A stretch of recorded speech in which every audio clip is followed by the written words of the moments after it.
कुठल्याही प्रेमाची सुरुवात ही विश्वासानं होते. नवे नवे प्रेमाची जी पहिली पायरी आहे ती विश्वास. म्हणजे विश्वास ही आमच्या जगण्याची मूलभूत गोष्ट आहे. रक्षाबंधनाची गरज का पडावी? बंधन घातल्यानंतर तुम्ही जर रक्षा घालणार असाल तर त्या रक्षेला काही अर्थच नाही. सुंदर असा सण आहे, आम्हाला आठवण करावी लागते की आम्हाला कोणाची तरी रक्षा करायची आहे किंवा माझी कोणीतरी रक्षा करणार आहे. ही जी भावना आहे त्या भावनेची आठवण करण्याचा आजचा दिवस आहे. आज आमचं जो प्रेम आहे हे प्रेम शरीराच्या आणि मनाच्या स्तरावरती सीमित झालेलं आहे. आणि खरं तर मग प्रेमाची व्याख्या आम्हाला कधी कळणार जर आम्हाला विश्वासच कळत नाही आहे. तर आम्हाला जर प्रेमाची ओळख झाली आणि त्याची व्याप्ती जर कळाली तर खऱ्या अर्थाने कोणाचं संरक्षण करण्याची गरज नाही पडणार आपल्याला. आमची नाती एवढी भ्रष्ट झाली की आमच्या नात्यांना सुरक्षा देण्यासाठी कायदा आणावा लागतो सरकारला. प्रेम जर असेल तर समोरच्या व्यक्तीचं जीवन हे तुमच्यापेक्षा महत्त्वाचं बनायला हवं. प्रेम जर असेल तर समोरच्याची मतं तुमच्यापेक्षा जास्त महत्त्वाची असायला हवी. तुमचं प्रेम जर असेल तर समोरच्याची सुरक्षा आणि समोरच्याचा आनंद तुमच्यासाठी सर्वश्रेष्ठ असायला हवा. परंतु तसं आज नाही आहे. असेल तर एकच अंगाने आहे. प्रेमाची व्याख्या म्हणजे मला माझ्यासाठी माझ्यापेक्षाही दुसरं कोणीतरी महत्त्वाचं, याला म्हणायचं प्रेम. जेव्हा तुम्ही प्रेमाला व्यवहारामध्ये तुलना करता किंवा व्यवहारामध्ये त्याला तोलायचा प्रयत्न करता तेव्हा ते प्रेम संपून गेलेलं असतं. आणि आज तेच घडतंय की जिथे कुठे तुमचं प्रेम आहे तिथे तुमच्या धारणा, विचारसरणी, तुमच्या संकल्पना, तुमचं तत्त्वज्ञान हे गळून पडलं पाहिजे. डोकं समाजाबरोबर आणि व्यवहारामध्ये लावायला हवं, नात्यामध्ये नाही. सगळं कमवून झालेलं माणसाला अपेक्षा असते की माझी कोणीतरी काळजी घ्यावी, माझी कोणीतरी विचारपूस करावी, मला पण कोणीतरी राखी बांधायची मलाही बी संधी मिळावी किंवा मला कोणाला तरी बांधता यावी. ही भावना त्यावेळेस जागृत होते. पण त्यावेळेस तुम्ही ते गमावलेले असतं की तुमचे जे धारणा आहे, संकल्पना आहे, जे काही तुमचे विचार आहे, अहंकार आहे, जे काय आहे तुमचं हे जिथं तुम्ही प्रेम करताना मग ते काम असेल, ती व्यक्ती असेल, तुमचं श्रद्धास्थान असेल, तुमचे गुरु असतील, जिथं कुठं तुमचे प्रेम आहे ते सगळं गळून पडलं. तुम्ही जर नात्यांना आज प्रेमाचं खतपाणी नाही घातलं ना तर हेच नाते उद्या शत्रू बनून तुमच्या आजूबाजूला उभे राहा. किमान त्यांना शत्रू बनण्याचं बळ तरी देऊ नका जे तुमच्या व्यवहारातून निर्माण होतं.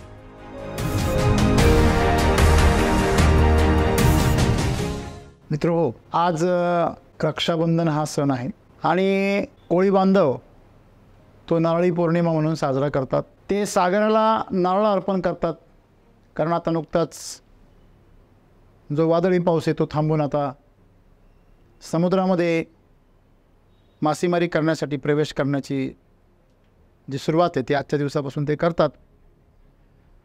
आणि त्या समुद्रावर विश्वास ठेवतात की तुम्हाला सुखरूप मागे आणशील. कुठल्याही प्रेमाची सुरुवात ही विश्वासानं होते. नवे नवे प्रेमाची जी पहिली पायरी आहे ती विश्वास. विश्वासाच्या पायावर प्रेमाची इमारत बांधली जाते असं म्हटलं तर काही चुकीचं ठरणार नाही. आम्ही प्रेम समजून घेण्याआधी तो विश्वास समजून घेतला पाहिजे. आम्ही बोलता बोलता म्हणतो विश्वासराव गेले पानिपतमध्ये आणि असं म्हणून लोक सर्रासपणे एकमेकाला फसवतात आणि त्या फसवण्याचं समर्थन करतात. ह्याच्यापेक्षा समाज आणखी विकृत काय व्हायला पाहिजे? जेव्हा तुम्ही असत्याचं, अन्यायाचं, हिंसेचं समर्थन करता तेव्हा तुम्ही स्वतःसाठी नरक निर्माण करत असता. तर विश्वास जो आहे त्या विश्वासाचं समर्थन होणं गरजेचं. विश्वासघाताचं आज समर्थन केलं जातं. विश्वास या शब्दाचा अर्थ जर तुम्ही थोडासा विग्रह करून बघितला तर विश्वाला जी आस आहे तुमच्याकडनं, या संपूर्ण विश्वाला तुमच्याकडनं आस आहे, या संपूर्ण विश्वाचा श्वास आहे तो विश्वास. विश्वास म्हणजे एक आणि दोन व्यक्तींच्या मध्ये असा तो प्रकार नाही आहे. विश्वास म्हणजे जेव्हा मी एखाद्या वाहनावर बसतो तर मी त्या वाहनावर विश्वास ठेवतो की हे वाहन मला सुखरूपपणे घेऊन जाईल. जेव्हा मी एखाद्या बसमध्ये बसतो तेव्हा मी विश्वास ठेवतो की तो ड्रायव्हर मला सुखरूप घेऊन जाईल. आम्ही हॉटेलमध्ये गेलो तर किचनमध्ये जाऊन बघत नाही तिथं झुरळं हिंडतायत का उंदरं फिरतायत, त्यांनी केमिकलचं आणलं आहे की काय आणलं आहे, डुप्लिकेट वापरताय की ओरिजिनल वापरताय. आम्ही बस खातो, विश्वास ठेवतो. डॉक्टर आम्हाला गोळ्या देतात आम्ही विश्वास ठेवतो. आम्ही काही इंटरनेटवर जाऊन तपासित बसत नाही प्रत्येक वेळी. म्हणजे विश्वास ही आमच्या जगण्याची मूलभूत गोष्ट आहे आणि या संपूर्ण विश्वामध्ये ती आस आहे, ती अपेक्षा आहे. या विश्वाची अपेक्षा आहे तुमच्याकडनं. जी अपेक्षा आहे तिला विश्वास असं म्हणतात. आणि मित्रांनो, तो विश्वास हाच कुठेतरी अळमळीत आहे. प्रेमाचं तर आम्ही नावच घेऊ नये. फार सुंदर वर्णन केलं की रक्षाबंधनाची गरज का पडावी. बंधन घातल्यानंतर तुम्ही जर रक्षा घालणार असाल तर त्या रक्षेला काही अर्थच नाही. तुम्ही तुमच्या अवतीभोवती बाउन्सर ठेवणार आणि त्यांच्याकडनं तुमच्या सुरक्षेची अपेक्षा करणार, हे थोडंसं विचित्रपण आहे का? कधी कधी तर कुंपणं शेत खातं ना. कधी कधी नव्हे, बऱ्याच वेळा सुरक्षा करणारेच घात करतात. आपण शिवाजी महाराजांच्या काळामध्ये अनेक फितुरीच्या गोष्टी आहेत, तसे आम्ही विश्वासाच्या गोष्टी पण ऐकतो. पण आजच्या काळामध्ये विश्वासाच्या गोष्टींमध्ये घट होत चालली आहे आणि अविश्वासाच्या गोष्टींना समर्थन होत चालले. जो जेवढा दुसऱ्याला फसवायला आणि विश्वासघात करायला पटाईत असतो त्याला तेवढं जास्त ताकदवर समजलं जातं आजच्या समाजामध्ये. म्हणजे नक्कीच आम्ही नरकात राहतो आहोत, याला दुसरा पुरावा नको. सुंदर असा सण आहे, आम्हाला आठवण करावी लागते की आम्हाला कोणाची तरी रक्षा करायची आहे किंवा माझी कोणीतरी रक्षा करणार आहे. ही जी भावना आहे त्या भावनेची आठवण करण्याचा आजचा दिवस आहे. त्याच्या पाठीमागे काय इतिहास आहे आणि आज काय वर्तमान आहे हा विषय आपण सोडूया. परंतु सद्गुरू एका व्यापक अशा संकल्पनेचा विचार इथे करतात. ते म्हणतात, तुम्ही जेव्हा प्रेमात पडता ना, मुळात आता प्रत्येक शब्द इथे असा बाधित होऊन गेलेला आहे, दूषित झालेला आहे. प्रत्येक शब्दाला दूषित अर्थ निघालेले आहे. आमच्या स्तरावरती आम्ही ते अर्थ काढतो. आता प्रेम म्हटलं की आम्हाला नर आणि मादी एवढंच आठवतं आणि तेही फक्त शारीरिक स्तरावरच आठवतं, कारण आमचा स्तर तेवढाच संवेदनशील राहिलेला आहे. आज जर माणूस म्हणून जर बघितलं तर प्रत्येकाचं शरीर संवेदनशील आहे, मन संवेदनशील आहे, पण त्याचं जीवन संवेदनशील नाही आहे. तुम्ही एखाद्याचं शरीराला हानी पोचवा, तो पेटून उठतो. जेवढा अज्ञानी असेल ना तेवढा तो शरीराच्या बाबतीमध्ये फार संवेदनशील असतो. धक्का लागला म्हणून बुक्का मारणाऱ्यांची संख्या आज फार जास्त आहे.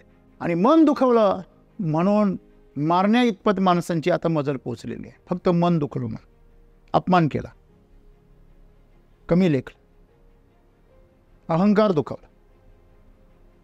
म्हणजे आज आमचं जो प्रेम आहे हे प्रेम शरीराच्या आणि मनाच्या स्तरावरती सीमित झालेलं आहे. आणि खरं तर मग प्रेमाची व्याख्या आम्हाला कधी कळणार जर आम्हाला विश्वासच कळत नाही आहे तर. जेव्हा या विश्वामधला श्वास आम्ही शोधतो तो श्वास म्हणजे प्रेम आहे. आज प्रत्येक हे माती जे आहे ती झाडावर प्रेम करते म्हणून ते झाड उभं आहे.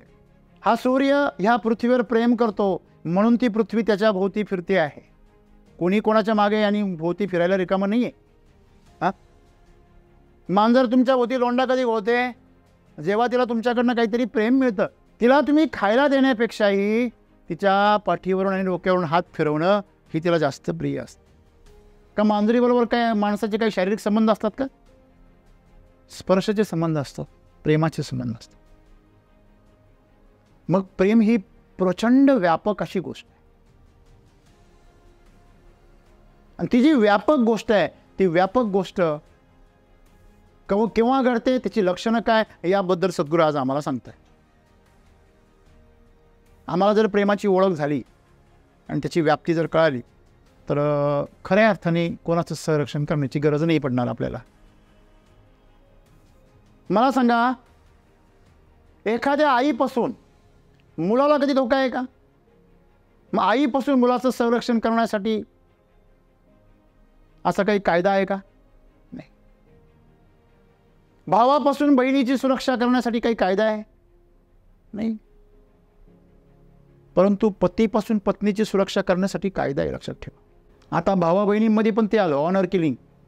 काय तो पण कायदा तिथे आला. आमची नाती एवढी भ्रष्ट झाली की आमच्या नात्यांना सुरक्षा देण्यासाठी कायदा आणावा लागतो सरकारला. तुम्ही काय खावं काय प्यावं याविषयी सुद्धा सरकारला कायदा आणावा लागतो. आम्ही एवढे बेशिस्त आहोत. आम्ही आमच्या शरीरावर सुद्धा प्रामाणिकपणे प्रेम करत नाही. कारण तुम्ही जर प्रेम करत असाल तर ती गोष्ट सुंदर व्हायला पाहिजे, ती गोष्ट शक्तिशाली व्हायला पाहिजे. माणसं ज्याच्यावर प्रेम करतात त्याला कमजोर करण्याचा प्रयत्न करतात. असं प्रेमाचं संबंध सांगा, नातं सांगा ज्याच्यामध्ये एकमेकाला टोमणे मारले जात नाही. ज्याच्यामध्ये एकमेकाला खाली खेचलं जात नाही, त्याच्या उणिवा दाखवल्या जात नाही. उलट माझ्या माहितीनुसार आज प्रेमाचा संबंध म्हणजे अशी हक्काची व्यक्ती ज्याचा कसाही वापर करता येतो, ज्याचा भावनिक छळ करता येतो, ज्याचा मानसिक छळ करता येतो, ज्याचं शारीरिक शोषण करता येतं, या सगळ्या प्रकारचं आर्थिक शोषण करता येतं, सामाजिक शोषण करता येतं. समाजामध्ये अपमान केला तरी तिने सहन करावं, समाजामध्ये शोषण केलं तरी, आर्थिक शोषण केलं तरी सहन करावं, शारीरिक शोषण केलं तरी सहन करावं. अशी जी व्यक्ती आहे, मी कितीही मूर्ख असलो तरी मला शहाणं म्हणावं, अशा प्रकारची गोड कल्पना आपल्या मनामध्ये मानून जे माणसं आज संबंध जोडतात त्याला प्रेमाचे नाव देतात. हे दुर्दैव नाही का? खरं तर प्रेम जर असेल तर समोरच्याच्या व्यक्तीचं जीवन हे तुमच्यापेक्षा महत्त्वाचं बनायला हवं. प्रेम जर असेल तर समोरच्याची मतं तुमच्यापेक्षा जास्त महत्त्वाची असायला हवी. तुमचं प्रेम जर असेल तर समोरच्याची सुरक्षा आणि समोरच्याचा आनंद तुमच्यासाठी सर्वश्रेष्ठ असायला हवा. परंतु तसं आज नाही आहे. असेल तर एकच अंगाने आहे, एक गुलाम आहे आणि एक मालक आहे, अशा अंगाने आहे. प्रेम जी व्याख्या आहे, प्रेमाची व्याख्या म्हणजे मला माझ्यासाठी माझ्यापेक्षाही दुसरं कोणीतरी महत्त्वाचं आहे, याला म्हणायचं प्रेम. मग त्या ठिकाणी माझे विचार, माझ्या संकल्पना, माझ्या धारणा, माझे स्वप्न किंवा माझं तत्त्वज्ञान शून्य आहे. एक IAS ऑफिसर आहे, एक IPS ऑफिसर आहे. आणि IPS ऑफिसर म्हणजे तुम्हाला माहिती आहे पोलीस आयुक्त, त्याच्या खाली किती उपायुक्त आणि किती इन्स्पेक्टर आणि किती काय तपासणे, त्याच्या एका इशाऱ्यावरती सगळं पोलीस दल हलतं, बरोबर. आणि सगळ्या पोलिसांना सगळं जनता घाबरते. हॅलो, अशा पोलीस अधिकाऱ्याला कोणी बोर्ड दाखवायची तरी हिंमत करेल का? पण त्याच्या घरी आल्यावर त्याचं पोरगं त्याला लाथ मारतं आणि त्याचा घोडा करतं. पप्पा घोडा, पप्पा वागतात, खाली बसतो पाठीमागे. काय प्रेम आहे तिथे. तत्वज्ञान, तुमचं पद आणि तुमची प्रतिष्ठा शून्य आहे. माझ्या भावा आणि बहिणीमध्ये कायदा आला की बापाची प्रॉपर्टी मुलीला पण मिळणार, पण ज्याच्याबरोबर लग्न झालं त्याच्या प्रॉपर्टीचं काय करणार, हा विचार कधी कोणी केला नाही.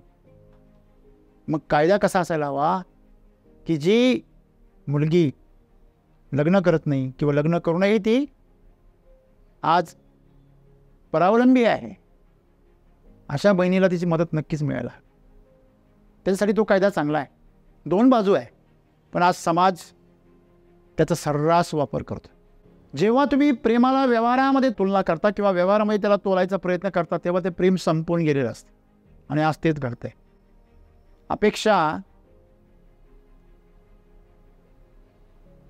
एखाद्या किडीप्रमाणे त्या नात्याला पोखरत आहे आणि ते नातं जे आहे, त्याचं प्रेम जे आहे ते आतमधून पूर्णपणे काय झालेलं आहे, पोखरून गेलेलं आहे, पोकळ बनलेलं आहे. थोड्याशा संघर्षाने ते मोडून पडतं खाली. फक्त कारण पाहिजे. नातं तुटायला वेळ लागत नाही, कारण ते अपेक्षांच्या खांबांवरती उभा आहे.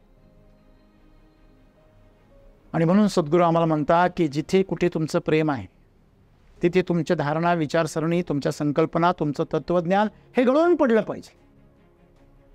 म्हणजे आम्हाला प्रेम तर कळत नाही, पण आम्ही ही लक्षणं तर ओळखू शकतो की अरे हां, मी इथे फार डोकं लावत बसतो. तू डोकं लावतो म्हणजे प्रेम संपलं तिथेच. तुम्हाला डोकं लावावंसं वाटतं. मग मी असं पाहिलं आहे की नात्यांचा किंवा प्रेमाचा पुरावा देऊन, त्याचा दाखला देऊन, त्याची आठवण करून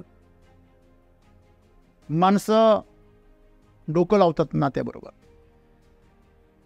अरे मग तू हक्काचा माणूस आहेस, तुझ्याबरोबर डोकं नाही लावायचं, मग लावायचं कुठे?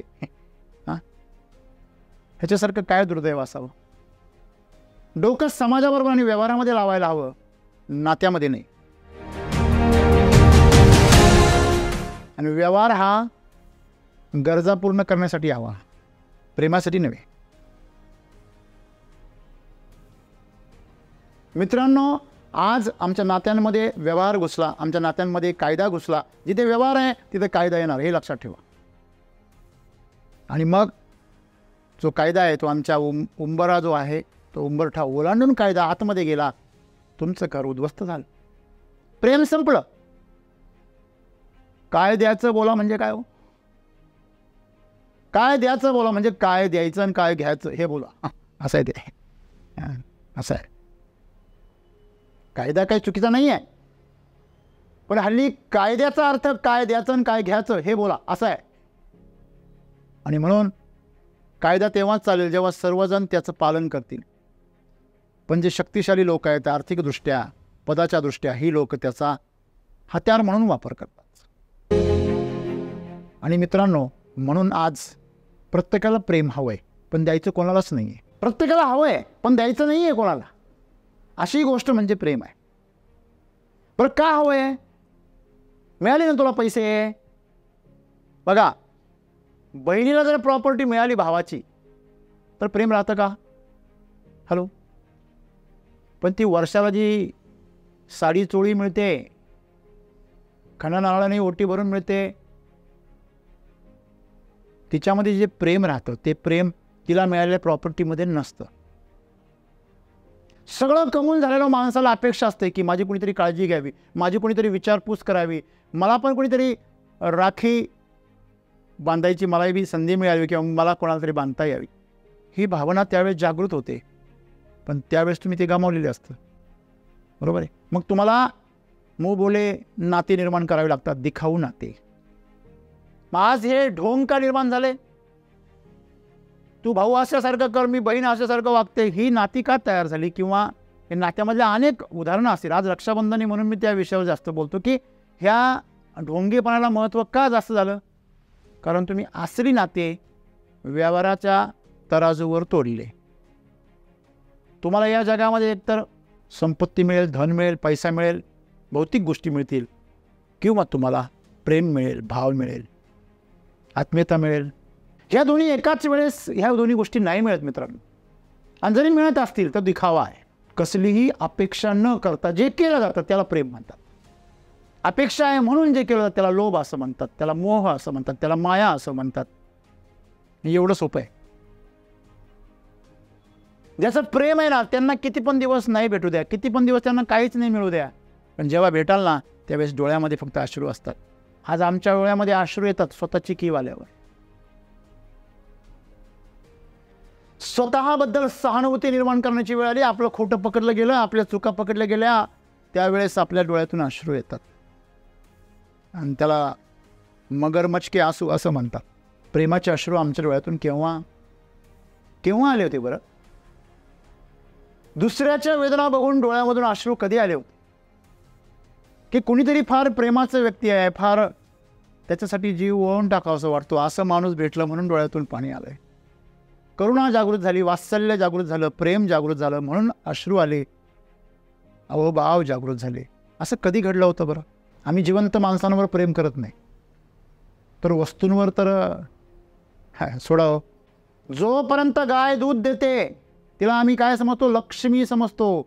जोपर्यंत गाय दूध देते आणि ती बी भरपूर देते तोपर्यंत ती प्रिय आहे. आणि ज्या दिवशी ती दूध द्यायचं बंद करते आणि आजार आणते आणि खर्च करायला भाग पाडते, त्या दिवशी तिला व्यापाराचा किंवा खाटकाचा रस्ता दाखवला जातो.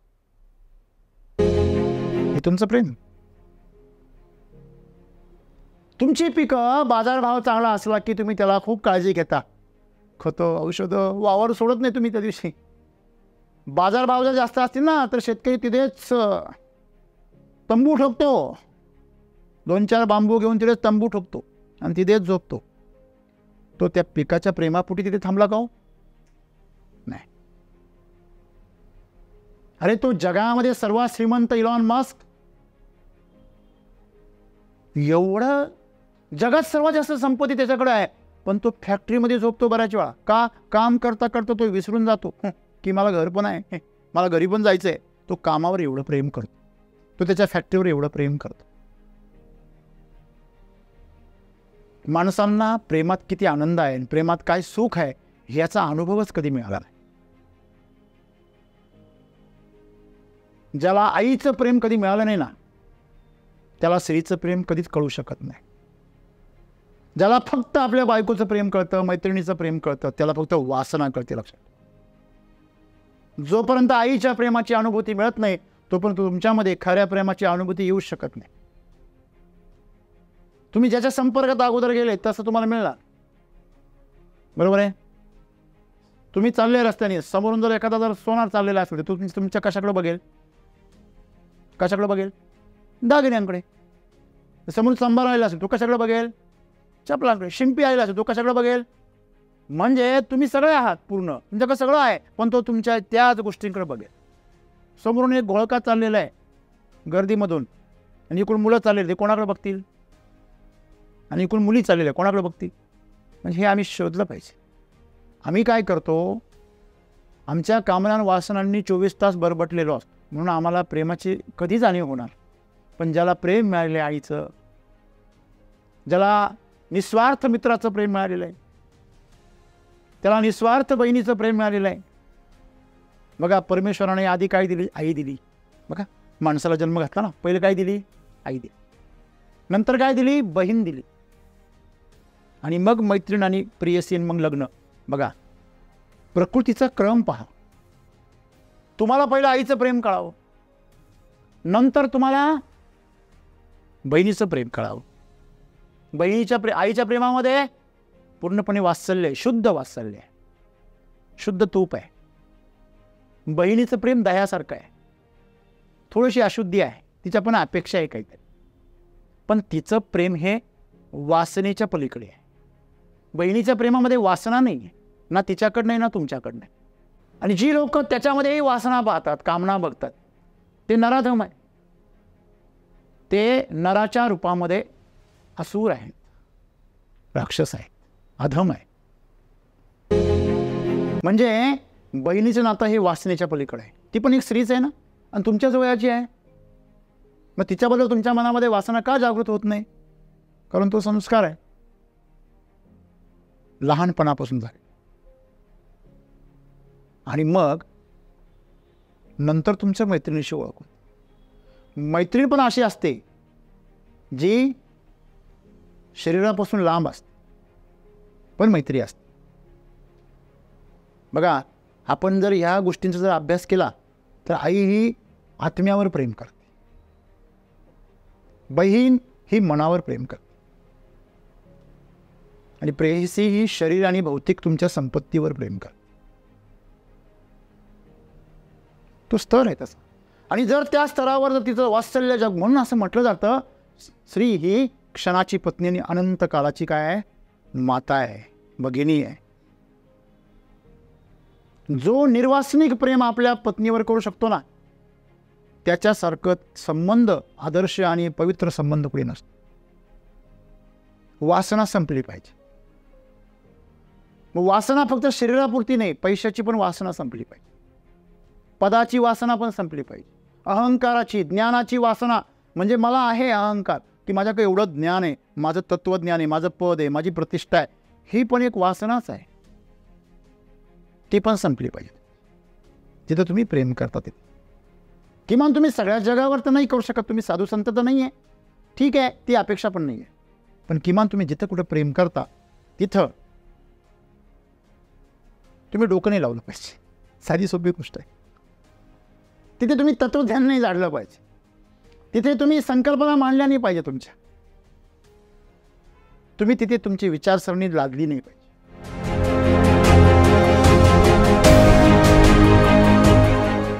मुळात तिथे गेल्यावर सगळं गळून पडलं पाहिजे. काही मुलं दारू पितात आणि टवाळक्या करत असंच कॅम्पसमध्ये हिंडत असतात. रात्रीची वेळ असते आणि त्यांना एक मुलगी एकटी दिसते, ते तिचा पाठलाग करतात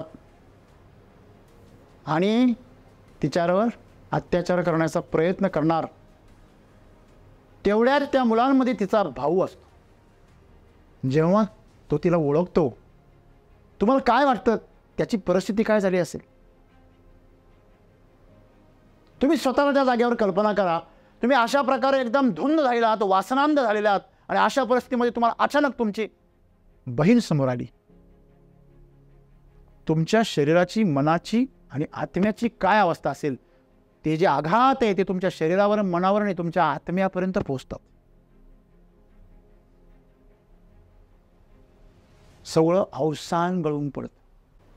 हे जे अवसान गळून पडणं आहे ना, त्याच्याबद्दल सद्गुरू म्हणताय की तुमचे जे धारणा आहे, संकल्पना आहे, जे काही तुमचे विचार आहे, अहंकार आहे, जे काय आहे तुमचं, हे जे तुम्ही प्रेम करताना, मग ते काम असेल, ती व्यक्ती असेल, तुमचं श्रद्धास्थान असेल, तुमचे गुरु असतील, जिथं कुठं तुमचे प्रेम आहे ते सगळं गळून पडलं. प्रेमाचं प्रतीक म्हणून आईच सांगितली जाते.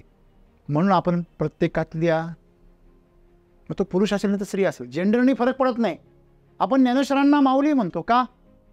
कारण त्यांच्यामध्ये या जगाचं काय पडलेलं, दडलेलं आहे, प्रेम दडलेलं आहे. त्यांना या जगाची काळजी आहे.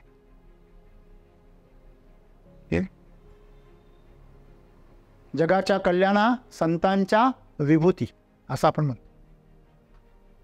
मित्रांनो, जे स्वतःवर आणि स्वतःच्या लोकांवर प्रेम करतात ते सामान्य माणसं असतात, आणि जे सगळ्यांवर प्रेम करतात त्याला भक्ती असं म्हणतात. बस एवढंच फरक आहे. आपल्या माणसांवर प्रेम केलं तर सुख मिळतं, आणि सर्व सृष्टीवर प्रेम केलं तर परमानंद मिळतो. ज्या आनंदासाठी तुम्ही सगळे, आम्ही सगळे पळतो आहोत, धडपडतो आहोत, हां, खाजून पण सुख मिळतं ना, नाही मिळत का? कुठेतरी खाज आली तर आपण खाजवतो, खाजवल्यावर आपल्याला सुख मिळतं, नाही मिळत? पण त्या सुखामध्ये दुःख दडलेलं आहे. तुम्ही जर जास्त खाजवलं तर तिथं रक्तबंबाळ होणार, जखम होणार, खाजवलं म्हणून परत दुखणार, राईट? परंतु कोणी जर मायेने असा हात फिरवला, तर डोक्यावरून असा आईने जर हात फिरवला, तर ते जे सुख आहे ते सुख नाही आहे, ते आनंद आहे.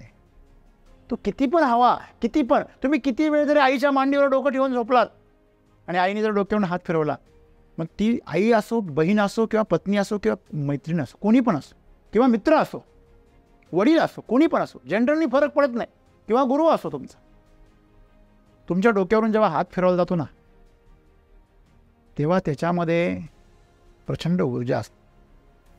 आपण बघितलं असेल, आपण जेव्हा दर्शन करतो, कोणाला तरी प्रणाम करतो, तेव्हा ते डोक्यावर हात ठेवतात. ज्या हातातून जे वाहतं ना, त्याला प्रेम असं म्हणतात, लक्षामध्ये. आणि म्हणून आमच्या पंच ज्ञानेंद्रियांमधून प्रेम व्हायला पाहिजे. तिथे आज कामना आणि वासना वाहते. हां, दोष पाईपलाईनचा नाही आहे, त्याच्यातून काय वाहतंय त्याचा आहे. हां, कुठलं इंद्रिय आणि काय आहे हे महत्त्वाचं नाही, त्या इंद्रियातून काय वाहत, बरोबर आहे. आणि म्हणून नातं कुठलंही वाईट नाही, त्या नात्यातून कुठला भाव वाहतो हे जास्त महत्त्वाचं आहे. आणि म्हणून आज सद्गुरू आम्हाला सांगता,